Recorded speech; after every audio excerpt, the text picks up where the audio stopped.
I remember my mom took me to like this one swim meet. We saw this diver and we were both like, oh my gosh, this is something like you could do.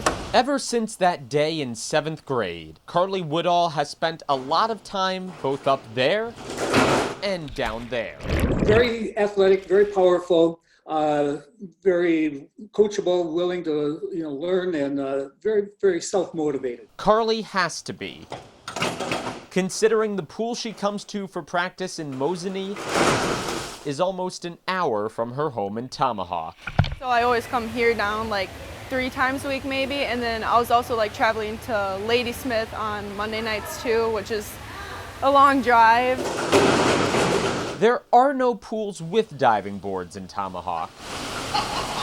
So Hatchet swimming coach Teresa L'Esperance had to figure out something else. We have looked everywhere to find a board. We've gone everywhere, and we've done everything we can for her. You got to drive long distances and make some sacrifices to pursue this sport in the Northwoods.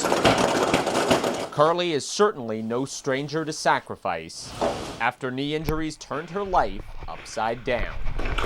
It actually started in like 7th grade when I first tore my ACL. And then over time, like 2 years, it just kind of started to hurt more. So we went to the doctors and they told me that I ended up actually tearing my meniscus too. So I ended up losing 20% of my meniscus and had to get my ACL replaced for a second time.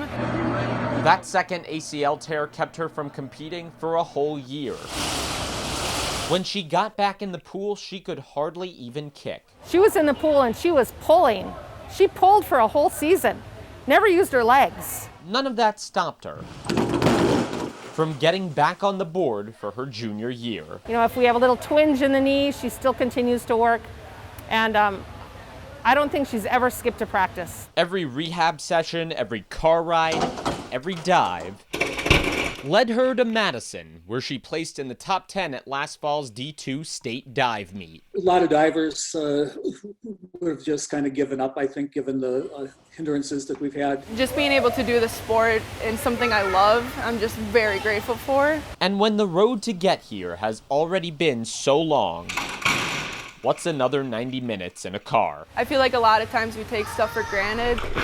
I pretty much just remind myself to do the things that I can while I still am able to. In Mosinee, Andrew Goldstein, Newswatch 12.